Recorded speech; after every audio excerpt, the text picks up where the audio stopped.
Hello, everyone. My name is Haya, and I make documentary films. And as part of my work as a documentary filmmaker in Pakistan, I get to travel across the country a lot. As I move from homes to farms, from courts to hospitals, from mortuaries to police stations, there's one thing that I found out about the country and the people that live in it. And that one thing is that even these many years into the creation of the country, we really don't know a lot about each other that well. I call it personally the national listening deficit, and, and I feel like if we tried to work around that, things could really be improved around us. What happens is that you would imagine that people would know a lot better about each other in Pakistan because every day for 5 whole hours of the prime time television slot, you're bombarded with talk shows where people are seemingly talking about things that matter, politics, policy sometimes, hardly ever so, and things that, and stories that matter. But even despite all of the information that's sent in your direction, I feel like there's still a problem. If you don't believe me, let me give you some examples. How many of you know what happened to Amjad Sabri's murderers and where they are now and what became of that case? How many of us know whether the families of the victims of the Baldia factory fire were compensated or not?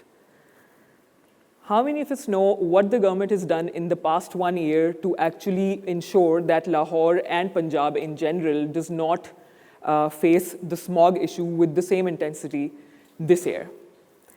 And how many of us know how Kandil's parents are doing right now? Now, what happens as a documentary filmmaker is that we try to capture stories that get fizzled out in the mainstream media because we believe that there's a lot beneath the surface that needs to be scratched. And what we try to capture are the stories that remain untold or the stories that are not told enough. For instance, if I wasn't a documentary filmmaker, I would have never met 9-year-old Farwa. She lives in Hazara town in Quetta. And Farwa lost her younger sister Tehreem to a bomb blast in Hazara town that took place inside a snooker club, and Tehreem was passing by it. She passed away. When I walked into Farwa's home, I thought that maybe this little girl does not even know what the concept of death means, or what does grief mean, or what does missing a loved one mean. But as we started to talk, Farwa told me something. Farwa told me that she missed her sister the most in one particular instance that gets repeated in her life. To quote her exact words, she said, मुझे अपनी छोटी बहन उस वक्त सबसे ज़्यादा याद आती है जब जब मैं अपनी चप्पलें देखती हूँ क्योंकि मेरी और उसकी चप्पलें बिल्कुल एक जैसी थीं. I miss my younger sister the most when I look at my own slippers because her slippers and my own slippers looked exactly the same. If I wasn't a documentary filmmaker, I would have never gone to Kot Sardar Lal Deen, which is a remote village in district Kasur in Punjab. Kot Sardar Lal Deen is a village inhabited by landless farmers. So they toil someone else's land throughout the year and they get grain in return. So essentially the only currency they know in this world is grain. And all of these kids go to a really small government school inside the village. I went to make a documentary about the state of education, but I found something really interesting and shattering, to be honest. I was speaking to the principal, and she was telling me excitedly about how a new curriculum had been introduced in that school, and the education was now based on more experiential and observational learning. And so I asked how the students performed in their summer vacation homework, because they had just returned from summer break. And the principal said, the performance wasn't really good. And I said, why? And she gave me an example. She said that there was a question given to first graders for their homework where the question asked them, उन 5 मुख्तलिफ फलों के नाम बताइए जो आपने खाए हुए हों. Write down the names of 5 fruits that you have eaten.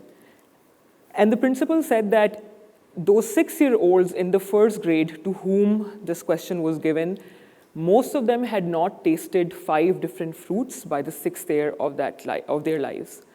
Now, whenever we watch TV or whenever we read the news, we often get to hear this cliched sentence, महंगाई ने गरीब की कमर तोड़ दी है, बजट इस बार फिर गरीब को का इस्तेसाल करेगा, all of these sentences.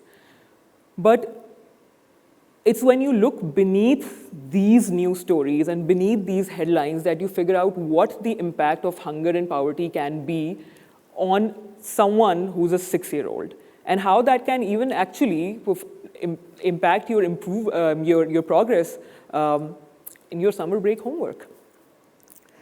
If I wasn't a documentary filmmaker, I would have never done a film about the thousands of unidentified bodies, or lawaris lashein, which are found on the streets of Karachi every year. What happens to these bodies is that they're brought in to the Eidi Foundation, where they have a cold storage. The only cold storage in the city that is operational is a non-state cold storage. And these bodies are brought in there, they're kept there, and the Eidi Foundation actually tries to reconnect these bodies with their actual families or their loved ones by taking fingerprints of the body and then sending them to Nadra and then waiting for a response. The usual wait time on an average is about a fortnight or 3 weeks, and when they figure out that they cannot reunite a body with their loved one, they take the body to a graveyard, which is also owned by the foundation, and each grave is given a number, which you can see written on the wooden plaque tied to the body, and these bodies are then buried. But before each body is buried, each body is photographed. So the face of that person, of the deceased person, is photographed, and all of these photographs are then kept in a photo album.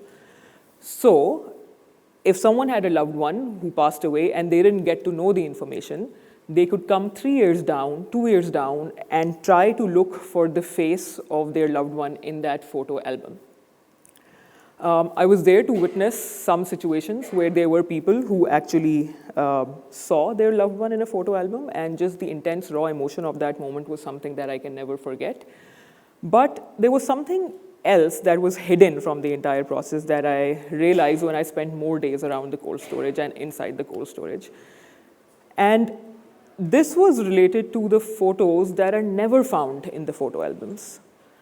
So people flick through the album, they usually bring another family member with them, and the sheer helplessness that they have when they flip through the hundreds of photographs and then are not able to find the photograph of their loved one, and then oftentimes they look at the other family member, and then with this slight subtle shake of the head, they're like, nahi hai photo, there is no photo. That's when I figured out that a lot of people visiting the Eidi Center were also relatives of the missing persons of Pakistan, who we never talk about. Mainstream media is basically prohibited to talk about this issue. Journalists who have shown courage to actually report on this issue have been physically harmed, have been threatened. Foreign journalists who have tried to do this have been reported, their visas have been canceled, they've been kicked out. But that doesn't mean that these stories should not be told. And oftentimes, that one person who takes up the challenge to tell these stories happens to be a documentary filmmaker. Because we believe that blatant human rights issues cannot be silenced like this, and that just because there are regulations to not tell a story does not mean that the story is dead, or the story does not matter, or the people behind those stories don't matter.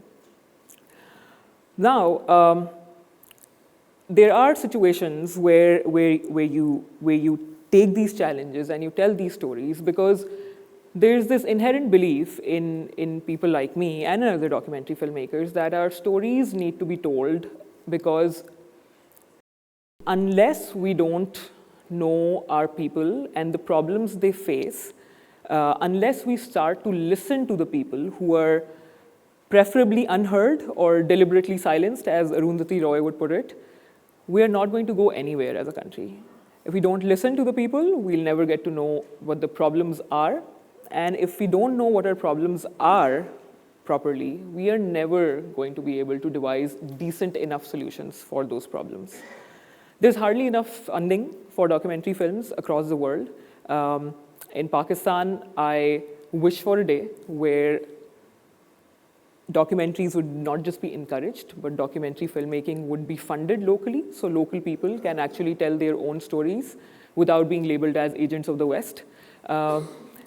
Also, I believe that documentary filmmaking is important because unless we get out of this notion that a documentary film is an attack on the country, we're not going to be able to realize the full potential of the medium.